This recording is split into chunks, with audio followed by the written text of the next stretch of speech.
Okay, तो क्या-क्या idea हो सकते हैं फूड इंडस्ट्री में किसी को अगर स्टार्ट करना है तो?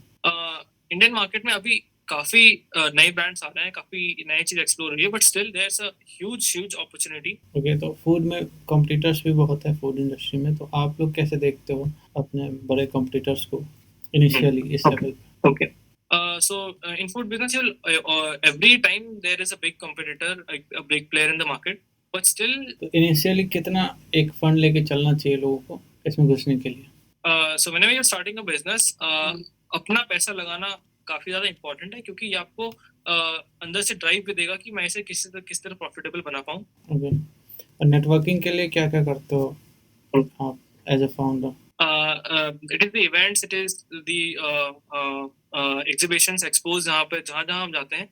ओके, तो बहुत लोगों को रहता है कि कॉलेज ड्रॉप आउट करना चाहिए या नहीं, तो आप लोगों को ऐसा मन में आता है स्टार्टअप करते हुए? If this is very subjective question. तो गवर्नमेंट रूल्स वगैरह जो होते हैं इसमें क्या-क्या रजिस्ट्रेशन वगैरह कराने होते हैं? क्या-क्या डॉक्यूमेंट चाहिए होता है? तो कंप्लायंस भी धीरे धीरे काफी स्ट्रिक्ट हो रहे हैं। आपको अगर एफएसएसआई लाइसेंस चाहिए, अगर आप खुद मैन्युफैक्चर कर रहे हो तो मैन्युफैक्चर लाइसेंस चाहिए। ओके, तो किसी को अगर प्रोडक्ट लॉन्च करना है मार्केट में, तो पैकेजिंग वगैरह या फिर मैन्युफैक्चरिंग क्या करे, वो खुद से करे या फिर आउटसोर्स कर सकता है? ऐसे ब्रांड्स हैं जो थर्ड पार्टी प्रोवाइड करते हैं। अ, अपने बारे में अगर मैं बताऊं, तो ऑनलाइन वैलिडेट कर सकते हैं प्रोडक्ट को कि बिकेगा कि नहीं, या ऑफलाइन करना चाहिए? आपने कैसे ऐसे डिपेंड्स ऑन देखा? The product. ओके, तो सेल्फ लाइफ टेस्ट करने का तरीका क्या है? कैसे पता चलता है? हाँ, सेल्फ लाइफ जनरली किसी भी लैब में टेस्टिंग करवा सकते हैं। ओके, तो सबसे बड़ा लेसन अब तक का क्या रहा है, जो भी महीने बीते हैं स्टार्टअप स्टार्ट किए हुए? Okay. So one of the biggest lessons which we have learned so far, and I would like to give this advice to other fellow founders or students as well. Hello everyone, welcome back. एक नए podcast में आपका स्वागत है और आज हमारे साथ हैं प्रियांशु राज। तो चलिए इनसे बात करते हैं बहुत चीज़ के बारे में। फूड स्टार्टअप है इनका, तो बहुत कुछ जानने को मिलेगा। चलिए शुरू करते हैं। हेलो प्रियांश राज, कैसे हो आप? हेलो सर, मैं बहुत अच्छा हूँ, आप बताइए। बिल्कुल सही। ओके, तो आइडिया कैसे आया आपका, ये क्या है? पहले तो ये बताइए कि आपका बिजनेस मेनली क्या है और Okay. उसका आइडिया कहाँ से आया, स्टोरी क्या है आपका? तो स्टार्ट करता हूँ मैं अपने बारे में बता के। मैं second year BTech food technology student from NIFTEM Kundli. और क्योंकि मैं एक फूड टेक्नोलॉजी स्टूडेंट हूँ और ये डोमेन मेरे लिए बहुत ज़्यादा नहीं थी, मतलब यहाँ आने से पहले इतना इसके बारे में पता नहीं था। But still when I joined NIFTEM after my 12th, it was very different. And मैं बहुत सारे एस्पेक्ट्स में उस वक्त रिसर्च कर रहा था देन, कि state of the science, state of the industry, क्या चल रहा है इंडस्ट्री में, बाकी यूनिवर्सिटीज कैसा कर रही हैं सेक्टर में, क्या गैप्स हैं। Then I realize that there is a huge huge gap in जो काम एक्चुअली लेबोरेटरी में हो रहा है, जो काम साइंस का हो रहा है, और जो एक्चुअली मार्केट है, कंज्यूमर तक पहुंच रहा है, right. Hmm, Might be in any aspect, right? Like consumer packaged goods, or maybe supply chain, or maybe ingredient processing.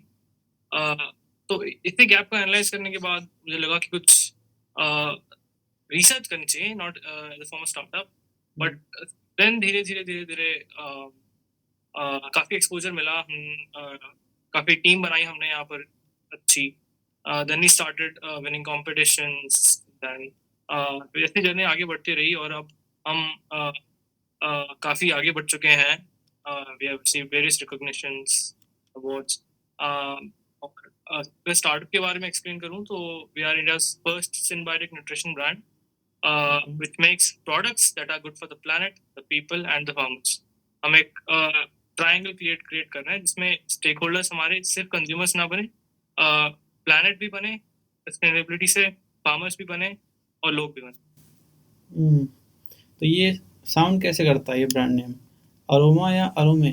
करो में, करो में। अरोमे, ओके। तो फर्स्ट ईयर में स्टार्ट हुआ था या अभी हाँ। से? अच्छा। तो ये हमने फर्स्ट ईयर में स्टार्ट करा था। हम्म, कॉलेज आए हुए लगभग 3-4 महीने हुए होंगे। हम्म, अ, तो उस वक्त उतना हमें ट्रैक्शन नहीं था, उतना हमें पता नहीं था सेक्टर में क्या होता है। एक्चुअली मैं भी अपनी अगर बैकग्राउंड दूं तो हम्म, मैं किसी बिजनेस फैमिली से नहीं आता हूँ। मेरे दोनों ही पेरेंट्स गवर्नमेंट जॉब में, हम्म, और दूर दूर तक मेरे फैमिली के रिलेशंस में भी कोई बिजनेस स्टार्टअप से लेना देना नहीं है। बट स्टिल क्योंकि हम एंटरप्रेन्योरशिप के कॉलेज में हैं और यहाँ पे काफ़ी एक्सपोजर है, maybe in incubation, maybe in grants, maybe in support from the industry itself. तो लगा कि क्योंकि मैं सिर्फ अगर रिसर्च ही करता रह जाऊंगा तो I would not be able to serve the market, serve the people, right. मैं बस अपने हिसाब से 100% इनपुट दे रहा हूँ, मार्केट क्या, कंज्यूमर की क्या डिमांड है वो मेरे को पता नहीं रही। तो आई थॉट कि कुछ अगर टेक्नोलॉजी हमने डेवलप करी है, it must immediately reach the consumer so that the gap is being bridge, right. तो इसके लिए हमने सोचा कि इसे एज अ वेंचर चलाते हैं, जिसमें एक तरफ हम इनोवेट भी करते रहेंगे अपने लैब्स में, दूसरी तरफ हम कंज्यूमर को भी सर्व करते रहेंगे मार्केट। अच्छा, तो जब पहली बार ये स्टार्ट करने का सोचा तो पेरेंट्स का क्या रिएक्शन था? पेरेंट्स ऐसे एक्चुअली स्टार्टिंग से ही काफी सपोर्टिव है, मतलब उन्होंने कभी भी किसी चीज के लिए रोका नहीं है, मना नहीं करा है, बट 100% उनके भी कंसर्न रहेगी कि अगर वो इतना इन्वेस्ट करके इस कॉलेज में उन्होंने एडमिशन दिलवाया है या फिर चाह रहे हैं कि इस सेक्टर में कंटिन्यू करें, तो ऑब्वियसली उनकी भी एक्सपेक्टेशन कुछ रहेगी, बट मेरी भी रिस्पॉन्सिबिलिटी है कि मैं अपने एकेडमिक्स, स्टार्टअप और बाकी काम को साथ में लेकर चलूँ, ताकि लॉन्ग टर्म में जो रिटर्न्स हैं और जो जो भी ट्रैक्शन है वो पॉजिटिव है। इंग्रेडिएंट से ऐसे मैक्रो और माइक्रो न्यूट्रिएंट बैलेंस किए हैं कि आप इसे कह सकते हैं कि एक परफेक्ट स्नैक है जो आपके पॉकेट में फिट हो सकता है। इसमें 15 प्लस विटामिन्स एंड मिनरल्स हैं, इसमें प्रीबायोटिक्स हैं, इसमें प्रोबायोटिक्स हैं, और कुछ भी हमने एडिटिव, प्रिजर्वेटिव या कोई आइसोलेट या कॉन्सेंट्रेट ऐड नहीं किया, सारे ही नेचुरल इंग्रेडिएंट्स। तो मेन फोकस किस चीज़ पे, प्रोटीन पे या फिर कुछ और है? ये हमें हर बार लगभग सुनने को मिलता है कि प्रोटीन प्रोटीन प्रोटीन मार्केट काफी सैचुरेटेड है, but the thing is that काफी ब्रांड्स इस नीश को केटर कर रही हैं, जो कि प्रोटीन बार काफी बड़ा ब्रांड हो चुका है अभी। इनफैक्ट इसकी 35,000 करोड़ से ज्यादा की मार्केट है ओवरऑल वर्ल्ड में, बट स्टिल अभी अभी क्यों ये बूम हो रहा है? प्रोटीन डेफिशिएंसी इंडिया में 1980 से पहले से चल रही है और अभी भी 73% इंडियन पॉपुलेशन प्रोटीन डेफिशिएंट है। But still, you need to understand that protein is not the only nutrient or macronutrient which the body needs to consume. Body को हर दिन काफी सारे माइक्रोन्यूट्रिएंट्स भी चाहिए होते हैं प्रोटीन के साथ साथ। सेकेंडली, गट हेल्थ काफी बड़ा इश्यू बन रहा है पूरे वर्ल्ड में, क्योंकि जितने भी अल्ट्रा प्रोसेस्ड फूड्स बन रहे हैं वो गट माइक्रोबायोम को काफी ज्यादा डीपली इफेक्ट कर रहे हैं। ये आपको तब पता लगेगा जब आपको सीरियस डाइजेस्टिव इश्यूज होंगे directly indirectly consumer goods consume करने से, जो कि अल्ट्रा प्रोसेस्ड है अभी, राइट। तो हमने ट्राई करा है कि सिर्फ प्रोटीन बार में किसी बेस को लेकर के किसी आइसोलेट डाल करके ऐसा प्रोटीन बार मार्केट नहीं करना है। हमें एक कंप्लीट बैलेंस न्यूट्रिशन देना है, जिसमें प्रोटीन के साथ साथ माइक्रो न्यूट्रिएंट्स भी हों, प्लस प्री और प्रोबायोटिक्स हों, जिससे गट हेल्थ भी बने। ओके, तो पहला प्रोडक्ट प्रोटोटाइप कैसे बना था और क्या स्टोरी है उसका? तो इसमें हमारे मेंटर्स ने हमें काफी हेल्प करी है, यहाँ पे डॉक्टर रजनी, डॉक्टर हीना, वो काफी सपोर्टिव रहे इन सब में, और हमारे एकेडमिया में भी जो सिलेबस है वो काफी ज्यादा रिलेवेंट है इस स्ट्रीम को एटलीस्ट शुरू करने के लिए। देन हमने खुद ही काफी सारे रिसोर्सेज, काफी सारे साइंटिस्ट से बात करी, हमने काफी अलुमनाई को रीच आउट करा इसके रिगार्डिंग, और फिर धीरे धीरे अपने ही लैब में फॉर्मुलेशंस ट्राई करे, काफी पायलट स्केल टेस्टिंग भी कराई हमने यहाँ पे लेबोरेटरी में, बहुत सारी टेस्टिंग खुद भी करी। देन धीरे धीरे धीरे करके हमने एक्चुअली कैंपस में पायलट प्लांट्स भी हैं, तो इस प्लांट पे हम बल्क सेमी बल्क कह सकते हैं कि 10-15 किलोग्राम्स हम मैन्युफैक्चर करते हैं पायलट ट्रायल्स लेने के लिए। तो हाँ, जब हमने देखा कि रेसिपी फिक्स हो चुकी है लैब स्केल में, उसको किस तरह से हम स्केल कर सकते हैं पायलट स्केल पे, वो अभी हमने कैंपस में यहीं पर करा और फिर कुछ इवेंट में शोकेस भी करा, जिससे हमें काफी सारे सेंसरी इवैल्यूएशंस मिल गए। तो इससे काफी ज्यादा बेनिफिशियल हुआ हमें डेटा टेस्ट को लेकर भी और बाकी जो न्यूट्रिएंट अवेलेबिलिटी है बॉडी में उसको लेकर भी। ओके, तो आउटसाइड मार्केट में भी ये अवेलेबल है अभी कि अभी प्रोसेस में है? अभी जस्ट मार्केट में आने ही वाला है, हमें काफी बल्क प्री ऑर्डर्स आ चुके हैं और हम इंक्यूबेट भी हो रहे हैं। तो जो हमने कोलैबोरेट करा है एक दिल्ली बेस्ड मैन्युफैक्चरर से, जिससे हमारी कैपेसिटी अब 20,000 बार्स पर वीक है, और जल्दी ही आप हमारे प्रोडक्ट्स अपने स्टोर्स और ऑनलाइन D2C मार्केट प्लेस पे देखेंगे। तो किसी को जैसे इस तरह का कुछ स्टार्ट करना है तो क्या स्टेप्स होते होंगे इस तरह का फूड ब्रांड स्टार्ट करने? So my advice to students, especially in college, would be कि if you are dreaming something, just do it. Just शुरू करो आप, आपको आपकी खुद की गलतियों से लॉन्ग टर्म में पता लग जाएगा कि क्या क्या कमी है क्या नहीं। और इसके साथ अगर वो नहीं भी चलता है आगे, तो आपके पास इतनी ज़्यादा नॉलेज हो चुकी होगी तब तक एकेडमिया की, मार्केट की, देन इंटरनेशनली क्या चल रहा है, इससे आपको ही लॉन्ग टर्म में बेनिफिशियल। तो एटलीस्ट स्टार्ट देखो कि कितना हो रहा है, कहाँ तक जा रहा है, और उसके हिसाब से आप आगे डिसीजंस ले सकते हैं। तो स्ट्रगल मेन कहाँ पे होता होगा?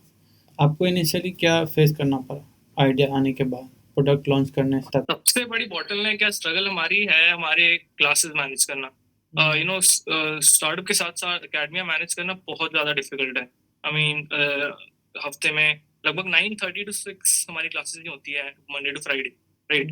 एंड वो भी हमारे लिए उतना ही इंपॉर्टेंट है जितनी हमारी स्टार्टअप बिजनेस है। तो दोनों को एक साथ मैनेज करना, फिर ग्रेड्स भी मेंटेन करने, काफ़ी ज़्यादा स्ट्रेसफुल है। इसके लिए हमें एकदम ही टाइम नहीं मिलता है। वीकेंड पे सैटरडे संडे अगर हम छुट्टी रहती है तो वो भी हमारी लैब या फिर इवेंट्स में ही चली जाती है। और यही हमारा सबसे बड़ा चैलेंज है। सेकेंडली क्योंकि हमें अभी उतनी डीप नॉलेज नहीं है फाइनेंसेस में या फिर यूनिट इकोनॉमिक्स में, तो जो हमें कैलकुलेशंस होती हैं हमारी फाइनेंस से रिलेटेड स्टार्टअप को लेकर के, उसको थोड़ा करना डिफिकल्ट है। But still we are working out, और आई थिंक हम जितना ज़्यादा एक्सपैंड कर रहे हैं उतना ज़्यादा चीज़ें हमारे लिए ईजी होती जा रही Okay, और एग्ज़ाम के टाइम पे? हैं। हम पे टाइम कर दो काफ़ी मतलब और ठीक है। अगर इंजीनियरिंग स्टूडेंट्स हैं तो एग्जाम के बस एक हफ्ते, मुश्किल से एक हफ्ते पहले ही पढ़ाई शुरू होती है। और ऑल नाइटर लगा के किसी तरह पिछले पेपर्स लगा करके या क्लास में थोड़ा बहुत जो भी याद रहता है उसे कवर करके किसी तरह बस निकल जाता है। अब तक कोई बैक नहीं है। तो इसमें फंडिंग का अभी कर रहे हो आप प्रोसेस?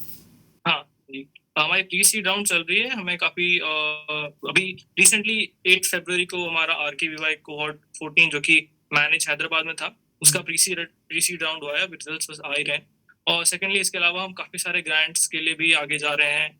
और अभी क्योंकि बूटस्ट्रैप्ड है, कोई प्राइवेट इक्विटी के या प्राइवेट VC की तरफ नहीं जा रहे हैं, हम गवर्नमेंट ग्रांट की तरफ ही जा रहे हैं, ताकि इनिशियली हम स्केल करके देखें कि एक्चुअली क्या रिस्पॉन्स आ रहा है कंज्यूमर का स्केल लेवल पे। स्टार्टअप इंडिया से भी जुड़े हो आप? हाँ, TPIT रजिस्ट्रेशन हमारी जस्ट ऑनगोइंग है स्टार्टअप इंडिया की। तो जैसे ही वो हो जाएगी, हम इंक्यूबेटर से 10 लाख रुपीस का ग्रांट आराम से अवेल कर पाएंगे। और उसके बाद जो हमारी स्ट्रैटेजिक इन्वेस्टमेंट होगी अलग अलग सेक्टर्स में, maybe content creation, maybe social media, maybe hiring interns, वो रैपिडली शुरू हो जाएगी।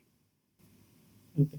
आपके एज में बहुत लोग स्टार्टअप करना चाहते हैं कॉलेज में, लेकिन वो कर नहीं पाते, फाइनल ईयर तक फंसे रहते हैं डाउट में कि करें नहीं करें, करें नहीं करें। तो कैसे ये स्टेप इस तरफ थोड़ा माइंड आ सकता है, वो हिम्मत कहाँ से लाएं? कैसे आपका हिम्मत आया Okay. शुरू करने का? So students who really want to start up, do a startup in this sector, maybe any sector, I would like to say that again कि just आप शुरू करके तो देखो एक बार, एटलीस्ट स्टार्ट डूइंग समथिंग। अगर कोई टीम नहीं भी बन पा रही है तो सोलो आप कम से कम किसी इतने सारे इवेंट्स होते रहते हैं, मे बी ई समिट्स और मे बी पिचिंग इवेंट्स, उसमें आप ट्राई करके देखो एज अ कम से कम प्रोजेक्ट ही। And if it works out, अगर आपको कोई ट्रैक्शन मिलता है, कोई अवार्ड मिलता है, then it will give you the motivation to continue it further. Secondly, अगर आप कोई रिसर्च ओरिएंटेड पर्सन भी हैं तो आपको हमेशा क्योंकि 2026 है, AI का ज़माना है, हर चीज़ में आपको AI इम्प्लीमेंटेशन हो रही है। तो अगर आपको मार्केट इंटेलिजेंस लेनी है या फिर आपको AI के थ्रू रिसर्च ही करना है या फिर आपको कंज्यूमर इनसाइट्स जानने हैं, तो इन सब के लिए startup is one of the best option. Because क्योंकि आपको एंगेज भी रखेगा अपने काम के लिए, आपको पुश भी करेगा बाउंड्रीज के लिए कि किस तरह आप अपना वर्कफ्लो ईजी करें with the use of AI। और आपको लॉन्ग टर्म में हेल्प भी करेगा कि हाँ, अगर कोई भी मान लीजिए आप प्लेसमेंट के लिए जा रहे हैं, तो जो भी आपका इंटरव्यू ले रहे हैं, तो वो ऑब्वियसली देखेंगे कि स्टडीज एकेडमिया के साथ साथ इन्होंने और क्या एक्स्ट्रा करिकुलर करा है। तो उसमें हमेशा एक प्लस पॉइंट रहता है। और यस, डिफिकल्ट तो है, बहुत ज़्यादा चैलेंजिंग भी है, but if you start there is no point of coming back. तो फ्रेंड्स आपको जज करते हैं इससे रिलेटेड या आपको सपोर्ट करते हैं? नहीं, फ्रेंड्स काफी सपोर्टिव है। इनफैक्ट वो हमेशा हर इवेंट में जो हम जाते हैं वो बहुत ज्यादा सपोर्ट करते हैं, हमें बहुत ज्यादा चेयर अप करते हैं। और I am really lucky to have such a good friends in college. I mean हमारा बैच बहुत नेक्स्ट लेवल पे चल रहा है। इनफैक्ट हर कोई कुछ ना कुछ कर रहा है, कोई प्रोजेक्ट कर रहे हैं, और भी स्टार्टअप्स हैं, देन बहुत सारे रिसर्च में लगे हुए हैं। तो it is really nice environment here in NIFTEM. और एक्चुअली ये अभी ज्यादा एक्सप्लोर्ड नहीं है college.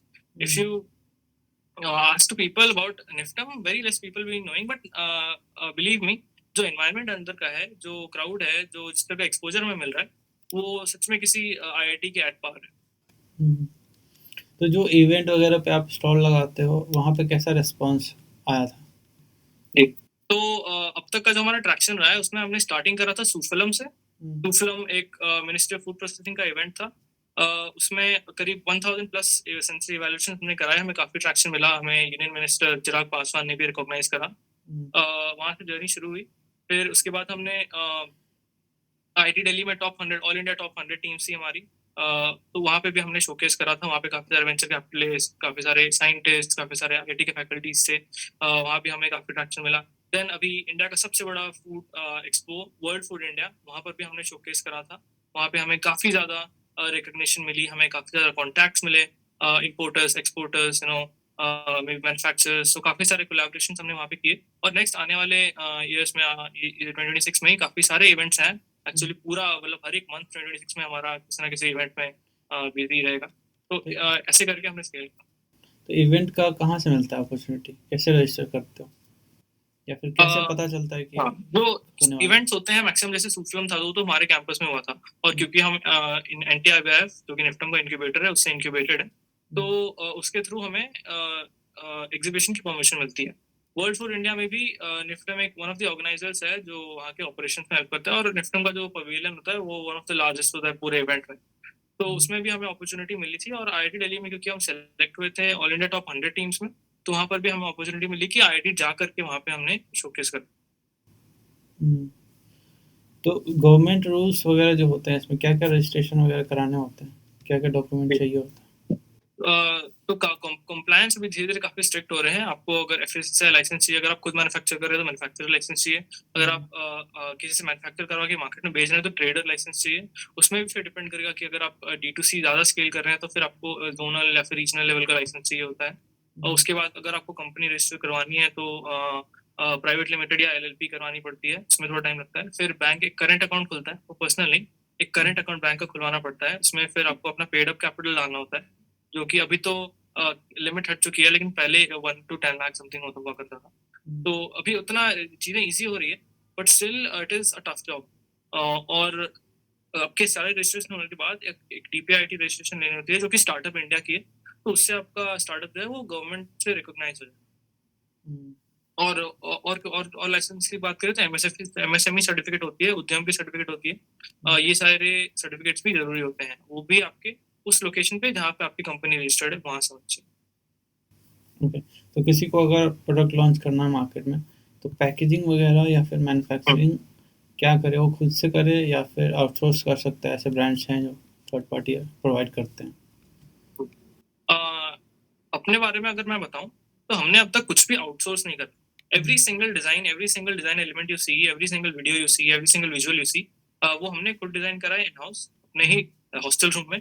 In fact every single you see the banner और द पैकेजिंग एवरीथिंग वो खुद सॉफ्टवेयर में हमने डिजाइन करी है। देन हमने जो दिल्ली में काफी सारे वेंडर्स हैं जो प्रिंटिंग या फिर ग्राफिक्स का चलाते हैं बिजनेस, तो वहां से हमने प्रिंट करवाया उन्हें। और जो प्रॉपर कोर डिजाइन एलिमेंट्स हैं सॉफ्टवेयर में, may be packaging, may be banner, may be any other card, और तो वो हमने अब तक खुद करा है। बट स्टिल अगर आपको इसकी एक्सपर्टीज नहीं है, अगर आपके पास कोई प्रोफेशनल डिजाइनर नहीं है, तो आप मार्केट में काफी ज्यादा रीच आउट कर सकते हैं। बहुत सारे डिजाइनर्स हैं, वो आपको हेल्प करेंगे अपनी ब्रांड आइडेंटिटी बनाने के लिए। और सेकेंडली अभी के फूड मार्केट में generally if you want to stand out, a brand positioning and a brand identity is very important. क्या आपका ब्रांड कह रहा है, किस मार्केट को टारगेट कर रहा है। अगर वो प्रीमियम है तो उसकी सब कुछ अलग हो जाती है। मान लीजिए कि अगर आपको कोई लग्जरी प्रोडक्ट है तो उसकी कलर पैलेट, उसकी डिजाइन थिंकिंग, उसकी डिजाइन थ्योरी, देन उसकी ब्रांड पोजिशनिंग मार्केट में वो एकदम ही अलग हो जाती है। अगर वो एक जनरल प्रोडक्ट है तो फिर उसके कलर्स एकदम अलग हो जाते हैं, सब कुछ अलग। तो अगर आपको इसकी नॉलेज नहीं है तो you can collaborate with so many design agencies, but still if अगर आप चाहते हैं कि मेरे हिसाब से मेरा ब्रांड चले, और अगर आप खुद ये कर सकते हैं then it would be the best. क्योंकि अगर आप आगे जाके स्केल भी करते हैं तो आपको हर एस्पेक्ट के बारे में नॉलेज होगी कि अगर डिजाइन है तो ये कैसे होती है, फिर वो ऐसी डिजाइन कैसी होती है जो सच में कन्वर्ट हो, जो रेवेन्यू जनरेट कर सके, जो लोगों को अट्रैक्ट कर सके। तो it is one of the important aspect of your business, and if you have some expertise in that, that is really a very very plus point in your business. तो online validate कर सकते हैं product को कि बिकेगा कि नहीं, या ऑफलाइन करना चाहिए? आपने कैसे depends on the product. Okay, it it strictly depends on the product कि what type of product or business is that. If it's an actual product, then मैं कहूँगा कि आप लोगों के सामने जाएं, उनसे बात करें, उनसे पूछें कि उन्हें क्या दिक्कत है. You need to find that gap in the market कि क्या ऐसी segment है जो कोई और cater नहीं करता है, right? And then start working on it. अगर आपने कोई प्रोटोटाइप बना लिया है तो आप उसे जरूर कंज्यूमर के पास ले जाएं, उनसे पूछें कि क्या उन्हें पसंद आ रहा है या नहीं. अगर नहीं आ रहा तो क्या दिक्कत है, इसमें हम क्या इम्प्रूव करें. Then after talking to 100, 200, 300, 400 people, after actually having the consumer conversations, you will be identifying what are the loopholes in your product, where are you lacking behind from other competitors, या फिर ये चलेगा या नहीं.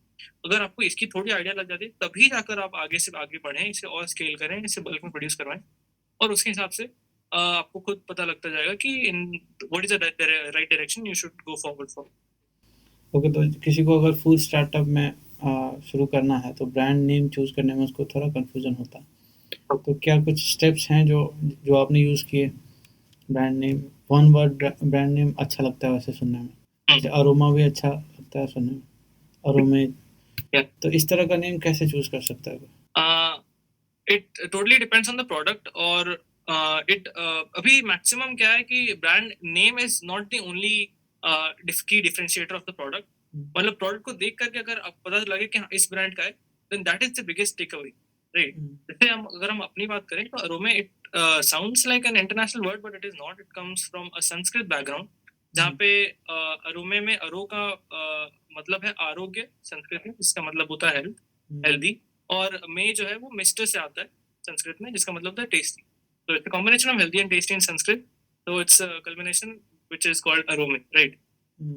तो इस तरह से हमने इसे चूज करा और आगे पुश करा. बट स्टिल अगर आपका कोई ब्रांड नेम आपने सोचा भी है, सबसे पहले उसकी वैलिडेशन कराइए कि क्या ये किसी और ने तो नहीं ले रखा है, क्योंकि उसी की फिर आपको डोमेन लेनी पड़ेगी, उसी की फिर आपको ट्रेडमार्क या रजिस्टर करवाना पड़ेगा. तो इसलिए एक यूनिक ब्रांड नेम होना चाहिए, बट स्टिल वो इतना भी कॉम्प्लेक्स नहीं होना चाहिए कि कोई और उसे पढ़ ना पाए. एक सिंपल ब्रांड नेम, फिर उसी को आप स्ट्रांगली पुश करें सोशल मीडिया के थ्रू, कंटेंट क्रिएशन के थ्रू, या फिर हर जगह इवेंट्स में. इससे आपकी ब्रांड को थोड़ी प्रेजेंस मिलेगी. ओके, तो स्टार्ट करते वक्त ऐसी कौन सी मिस्टेक्स है जो आपने करी और लोगों को अवॉइड नहीं करनी चाहिए, मतलब अवॉइड करनी चाहिए, ये चीज़ें नहीं करनी है? Okay, so before starting any business, आपको अपने कंज्यूमर्स आइडेंटिफाई करना बहुत ज़्यादा ज़रूरी है. Like if it is the right consumer और नॉट. फॉर एग्जांपल, इनिशियली जब हम प्रोडक्ट बना रहे थे तो बार हमारा था भी नहीं. हमारा बस ये था कि कोई हेल्थ कॉन्शियस ब्रांड बनाना है जिसमें कुछ ज़्यादा फंक्शनल प्रॉपर्टीज हो और वो नेचुरल इंग्रेडिएंट्स हैं, राइट. तो इनिशियली हम चाह रहे थे कि केटर करेंगे almost everyone, right. Generally starting में क्या होता है कि हम ये प्रोडक्ट अगर एडिबल है तो कोई भी खा सकता है, but still that is a mistake, because ठीक है आपने कुछ प्रोडक्ट बनाया, उसे कोई भी खा सकता है, बट अगर आपके पास अभी 1000 हो, आपके प्रोडक्ट के 1000 पीसेस हो, तो क्या आप किसी के पास भी ले जाके बोलेंगे कि हाँ आप मेरा ले लो, या फिर वो ले लेंगे? एक्चुअली ऐसा नहीं होता. आपको पहले ही फिक्स करने पड़ेंगे कि कौन सा सेगमेंट है. फॉर एग्जाम्पल, अगर आपने एक एनर्जी बार बनाई, तो आप जनरली टारगेट करोगे कि जो जिम जाते हैं या फिर जो 18 से 35 के बीच में वर्किंग प्रोफेशनल्स हैं उन्हें. तो फिर आप उसके हिसाब से रिच आउट करोगे कि ठीक है इस जिम में जाकर के पहले मैं एडवर्टाइज करूंगा, या फिर इस इवेंट में जाकर के इस कॉलेज में जाकर के मैं एडवर्टाइज करूंगा, ताकि उस एज ग्रुप के लोग मेरा प्रोडक्ट को देखें. तो मैंने अगर पहले ही फिक्स कर लिया कि इसी एज ग्रुप को मेरे को टारगेट करना है, फिर मैं एंड तक उसी एज ग्रुप को टारगेट करूंगा. अगर मैं नहीं कर रहा हूँ then it is a very difficult to job to actually sell the product. और पहली बार में तो लोग खरीद लेंगे, और दूसरी बार वो रिपीट कस्टमर नहीं बने. इसलिए the biggest mistake people generally do while starting a business is they do not identify their actual consumers. तो वो बोलते हैं कि everyone is our customer, but still this does not work for them. तो product खराब ना हो इसके लिए क्या मेक श्योर करते हो, कैसे उसको हैंडल करते हो? किसी के पास 100 पैकेट है, 1000 पैकेट है, बना के रख लिया है और सेल करने की कोशिश हो रही है, तो कैसे उसको इनिशियली एकदम अर्ली लेवल पे कैसे उसको मैनेज करें? This is the biggest challenges, one of the biggest challenges in any food startup, क्योंकि जनरली वो पेरिशेबल होते हैं और उसके पहले ही हम सारा सेल कर दें, ये बहुत ज्यादा जरूरी होता है. तो पूरी सप्लाई चेन हमें इस तरह डिजाइन करनी होती है कि शेल्फ लाइफ खत्म होने से पहले, मतलब जो डेड स्टॉक कहते हैं, डेड स्टॉक एक ऐसा स्टॉक है जो आपके इन्वेंट्री में स्पेस ले रहा है, आपके इनिशियल ऑपरेटिंग ओपेक्स भी यूज कर रहा है, बट स्टिल वो एक्सपायर हो चुका है, तो वो अभी कंज्यूमेबल नहीं है. तो वो आपके लिए एक सबसे बड़ा डेटरेंट है, प्रेजेंट सबसे बड़ा लॉस है। तो इसको मैनेज करने के लिए आपको सप्लाई चेन इस तरह से बनानी पड़ेगी कि आपके प्रोडक्ट की शेल्फ लाइफ के हिसाब से आपका प्रोडक्ट कंज्यूमर तक पहुंच जाए। हमारे केस में हमारी शेल्फ लाइफ 9 मंथ्स है, हम उससे और एक्सटेंड करने की कोशिश कर रहे हैं। तो लेकिन उसके लिए भी हमने इस तरह की पाइपलाइन हम क्रिएट कर रहे हैं मार्केट में कि प्रोडक्ट मैन्युफैक्चरर से निकलते ही डिस्ट्रीब्यूटर से होकर के कंज्यूमर तक पहुंच जाए। और बीच में काफी बफर टाइम भी रखा है कि अगर नहीं भी हो पाती, कोई भी कुछ ना कोई दिक्कत आ जाती है, till the product reaches to the consumer before it expires. तो क्रिएटिंग अ पाइपलाइन कि आप का प्रोडक्ट कंज्यूमर तक पहुंच जाए बिना एक्सपायर हो, that is very important. Okay, तो सेल्फ लाइफ टेस्ट करने का तरीका क्या है, कैसे पता चलता है? हाँ, सेल्फ लाइफ जनरली किसी भी लैब में टेस्टिंग करवा सकते हैं। वैसे हमने खुद लैब में एक्सेलरेटेड शेल्फ लाइफ टेस्टिंग करी थी क्योंकि हमारे पास फैसिलिटी थी। But still it is a cheap process. अगर आप किसी भी फूड टेस्टिंग लेबोरेटरी, स्पेशली जो NABL एक्रेडिटेड होती हैं, उनके पास जाएंगे तो वो आपको आपके प्रोडक्ट की शेल्फ लाइफ टेस्टिंग करके देंगे। तो और इंग्रेडिएंट का कैसे डिसाइड करते हो कि ये चीज़ें मिलके स्वाद अच्छा आएगा? ये सब कैसे होती है engineering? Okay. So food scientists generally look forward for the best product which is scientifically formulated. Taste का उतना वो ध्यान नहीं देते हैं, बट स्टिल अगर फूड ब्रांड है तो number 1 point which differentiates a product from others is the taste. अगर टेस्ट अच्छा नहीं होगा तो कंज्यूमर भले ही वो प्रोडक्ट जितना ज्यादा फंक्शनल हो, कंज्यूमर नहीं खरीदेगा। इसलिए अरोमे में भी हमारे सबसे बड़ी प्रायोरिटी ये है कि टेस्ट वाइज हम प्रोडक्ट को टॉप नॉच रखें, ताकि कल को भी अगर कोई भी कंज्यूमर बिना हमारी ब्रांड की पैकेजिंग देखे अगर उससे खाए तो उसे पता लग जाए कि हाँ, ये इसी ब्रांड की चॉकलेट है, इसी ब्रांड का बार है, राइट। तो formulating it in such a way that कि आपकी न्यूट्रिशनल प्रोफाइल भी डिग्रेड नहीं हो रही है और टेस्ट भी उतना ही आ रहा है, मिनिमल प्रोसेसिंग या फिर मिनिमल एडिटिव से या नो एडिटिव से, वो सबसे बड़ा डिफरेंशिएटर होता है। और it is a time taking process. ये एक्सपीरियंस के साथ आता है, ये साइंस के साथ आता है, but still if you achieve it, this is one of the biggest validation for your product. Okay, तो क्या क्या आइडिया हो सकते हैं फूड इंडस्ट्री में किसी को अगर स्टार्ट करना है तो? इंडियन मार्केट में अभी काफी नए ब्रांड्स आ रहे हैं, काफी नई चीज एक्सप्लोर हो रही है, but still there is a huge opportunity in this sector. When we are talking about proteins, when we are talking about ingredient manufacturing, when we are talking about flavors and fragrances, और food brand का बस ये मतलब नहीं है कि कोई product ही launch कर रहे हैं। सॉफ्टवेयर में भी काफी सारे अपॉर्चुनिटीज है, जैसे एग्रीटेक सेक्टर में एक ब्लॉकचेन सप्लाई चेन क्रिएट करना, या फिर AI बेस्ड सिस्टम जो शेल्फ लाइफ को जल्दी टेस्ट कर सके, या AI बेस्ड सिस्टम जो फ्लेवर्स की प्रोफाइलिंग करे। अभी लेटेस्ट टेक जो चल रही है AI जो फूड इंडस्ट्री में है, वो है कि formulation of product, new product development, NPD में काफी काम आ रहा है। उसमें हम हर एक इंग्रेडिएंट मॉलिक्यूल को एक वेक्टर में कन्वर्ट करते हैं और वो वेक्टर की एक डेटा बनती है सॉफ्टवेयर सर्वर में, राइट। फिर उस वेक्टर से हम एक LLM मॉडल ट्रेन करके ये देख सकते हैं प्रोडक्ट बनने से पहले ही कि अगर हम ये इंग्रेडिएंट को इससे मिक्स करेंगे तो इसका क्या फ्लेवर और अरोमा रहेगा। ये प्रोडक्ट बनने से पहले ही हम टेस्ट कर सकते हैं। This is one of the latest innovation where AI is taking over the food industry in new product development, और इसके काफी सारे एप्लीकेशन आपको आने वाले हैं। So there's a huge opportunity, and all the students watching this, all the startup owners watching this, you must really look into what is the current innovation in your sector.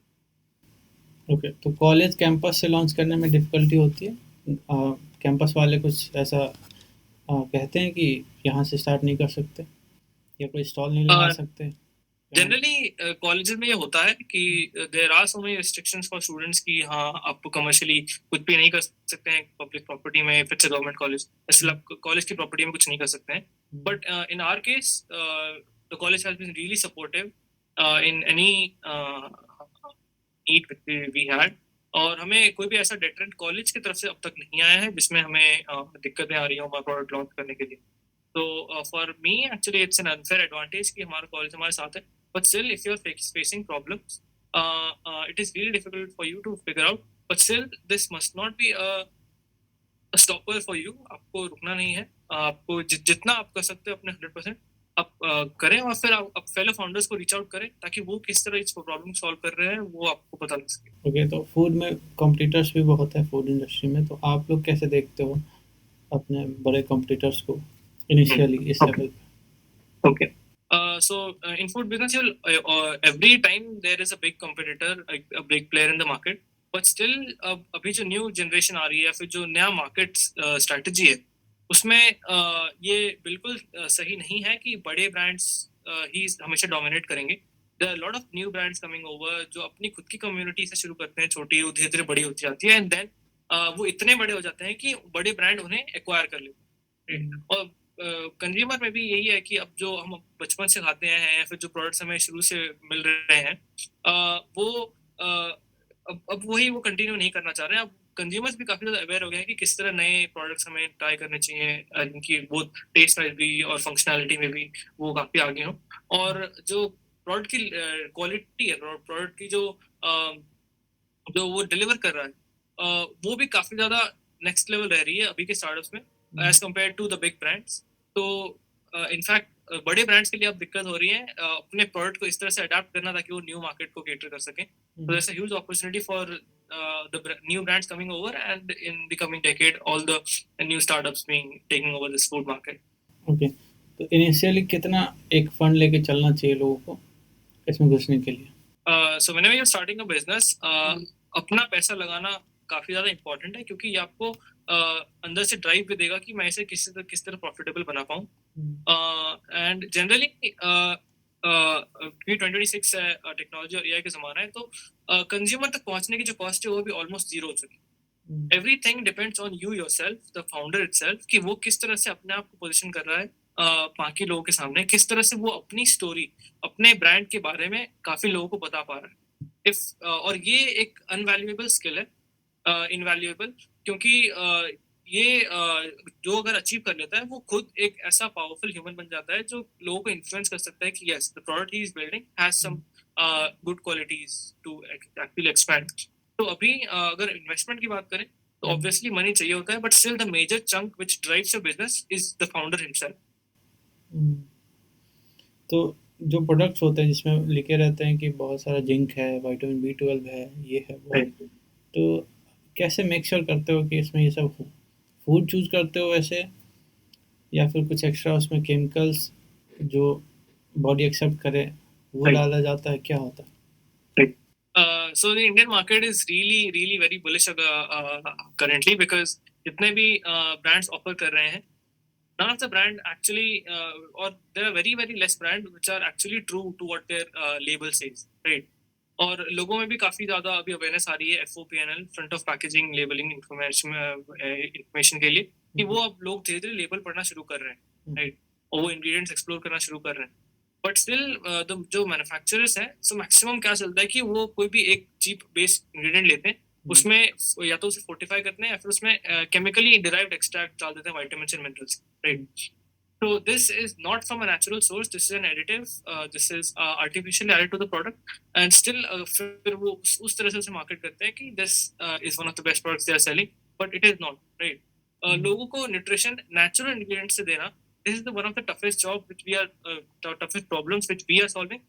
कि लोगों को nutrition provide करना natural sources से without any fortification, without any additive, and I think this would be one of our biggest moats in the market. और लोगों को भी जब इसके बारे में और इन्फॉर्मेशन लगेगी तो they be very happy to try our products. तो आपका ये 5 ईयर 10 ईयर गोल विजन क्या है कंपनी को लेके, खुद को लेके?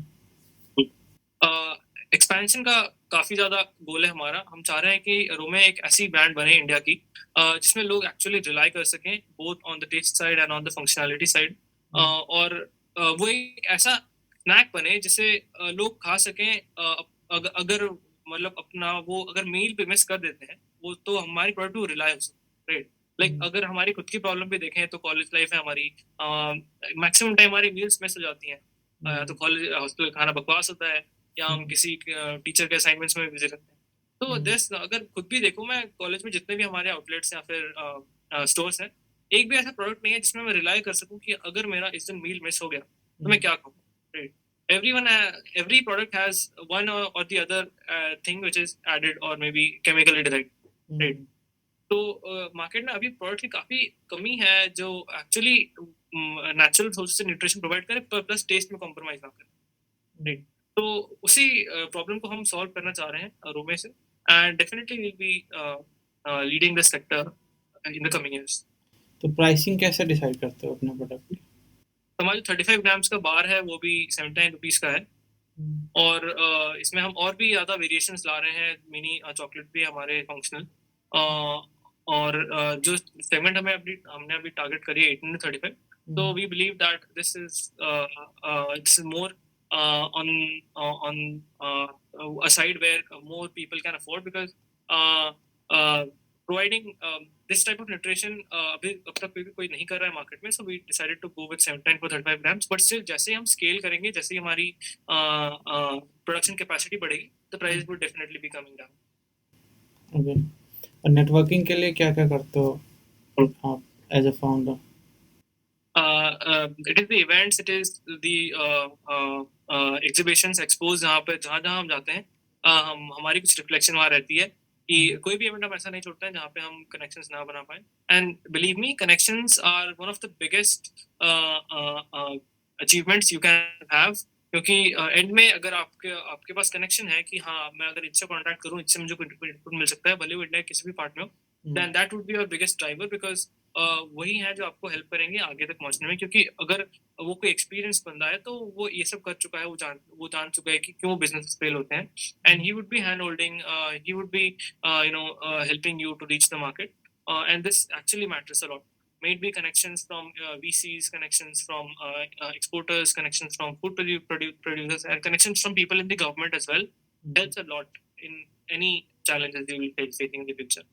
तो सेल्फ डाउट से कैसे बचते हो, मतलब कैसे हैंडल करते हो उसको कि अगर मान लो ये काम नहीं किया या ऐसा कुछ होता है ना सेल्फ डाउट, तो आपको इट इज वन आता ऑफ है द ऐसा बिगेस्ट कुछ? चैलेंज, बट अभी उसके बारे में हम उतना नहीं सोच रहे हैं क्योंकि we believe that the traction which we have created, क्योंकि जैसे हमने कुछ नया क्रिएट करा उससे हम पहले वैलिडेट कराते हैं कंज्यूमर्स या फिर अदर स्टेक होल्डर्स से, ताकि वो चीज आगे जाके जब बड़ी हो तो गलत ना हो। राइट, तो अगर कुछ गलत हो तो हमें पहले ही पता लग जाता है कि ठीक है आगे ये वर्कआउट नहीं करेगा, so we need to change the track. तो हमने अभी कोई बहुत ज्यादा जल्दी नहीं है कि अभी स्केल कर जाए, अभी हम 100 करोड़ की बिजनेस बन जाए, अभी हमारा यूनिट इकोनॉमिक्स पॉजिटिव हो जाए। हम धीरे धीरे चल रहे हैं, हम सीख रहे हैं कि बाकी जो कंपटीटर्स से, बाकी जो प्लेयर्स से वो क्यों फेल हुए, या फिर इस सेक्टर में आगे क्या हो रहा है, किस तरह से हमारी चैलेंजेस आगे जाके बढ़ेंगी या कमेंगी। उस तरह से हम धीरे धीरे सीखते आगे बढ़ रहे हैं। और मुझे लगता है कि जैसे ही हम पास आउट होंगे, हम काफी बड़ा वेंचर क्रिएट कर लेंगे। ओके, तो बहुत लोगों को रहता है कि कॉलेज ड्रॉप आउट करना चाहिए या नहीं, तो आप लोगों को ऐसा मन में आता है स्टार्टअप करते हुए? if this is very subjective question, people to people depend करता है, college to college पे depend करता है। In my case, dropping out would be one of the biggest losses for us, क्योंकि जो support हमें अब तक मिला है both from the faculties, the college, dropping out is not the right decision. But still, I would not recommend anyone to drop out, क्योंकि according to the new curriculum, it allows you to work on a side business along with your academic, right? अब वो education नहीं रहा जिसमें आपको 100% अपनी weeks पूरी ही देनी पड़ेगी।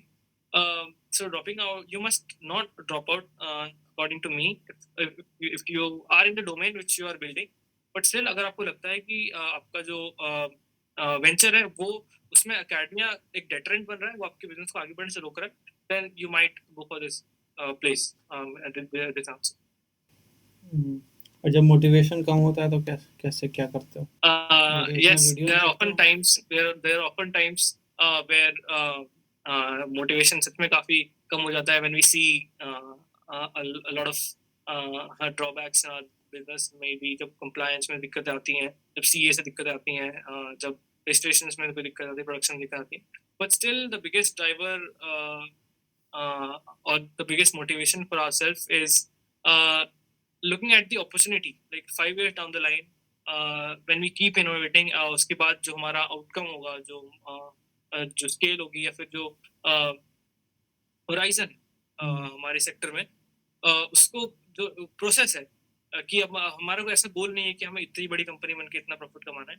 हमारा गोल बस इतना ही है कि हम रोज इनोवेट करते रहें, रोज 1% बेटर हो, और उसी 1% बेटर करने में जो हमारी एफर्ट्स लगती हैं उससे हमारा मोटिवेशन आता है।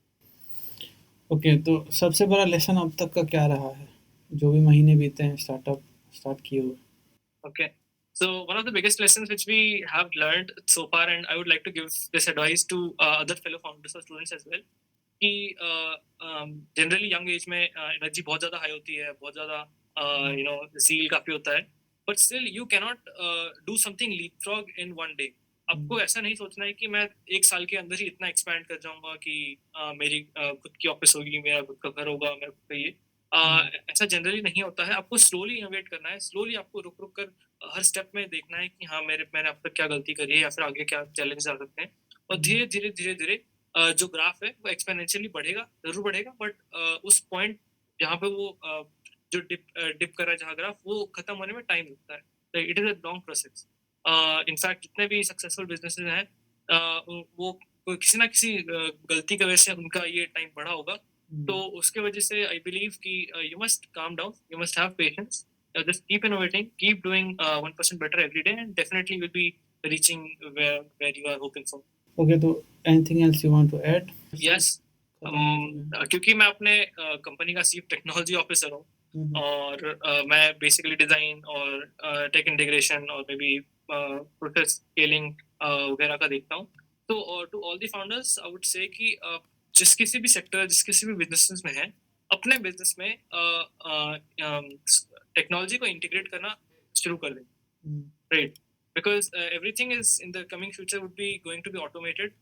आपको ज़्यादा मैनुअल काम नहीं करना पड़ेगा, ना ही करवाना है। इसलिए अगर आपका प्रोसेस आज ही मैनुअल है, तो आगे जाके आपको दिक्कतें आएँगी। मतलब अगर किसी भी सेक्टर में ऐसा लोगों को लगता है कि अगर फूड बिज़नेस है, तो इसमें टेक का क्या काम है, फिर एआई का क्या काम?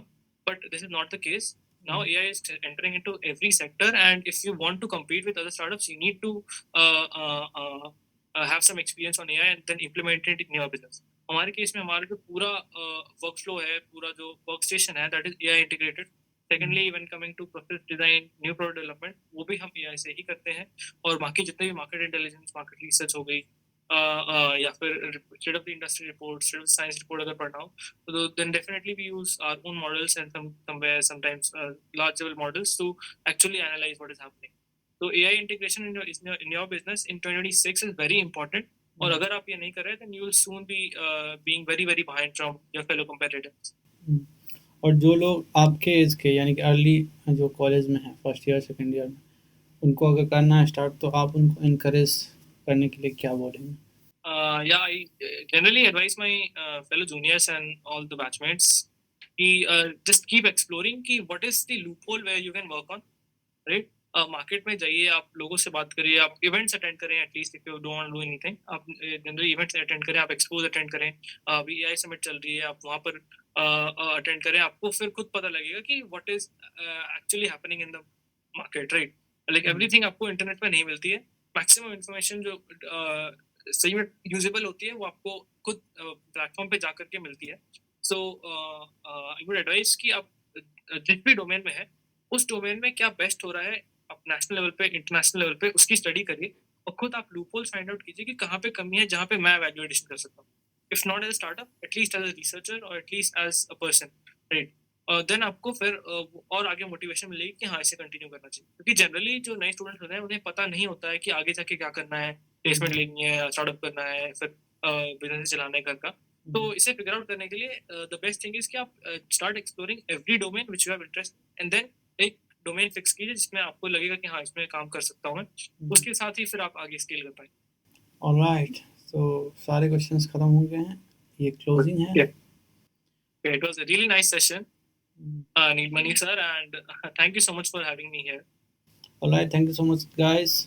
Bye bye. See you in the next podcast. And thank you, Priyanshu Raj, for Thank you, sir. joining in. Thank you so much.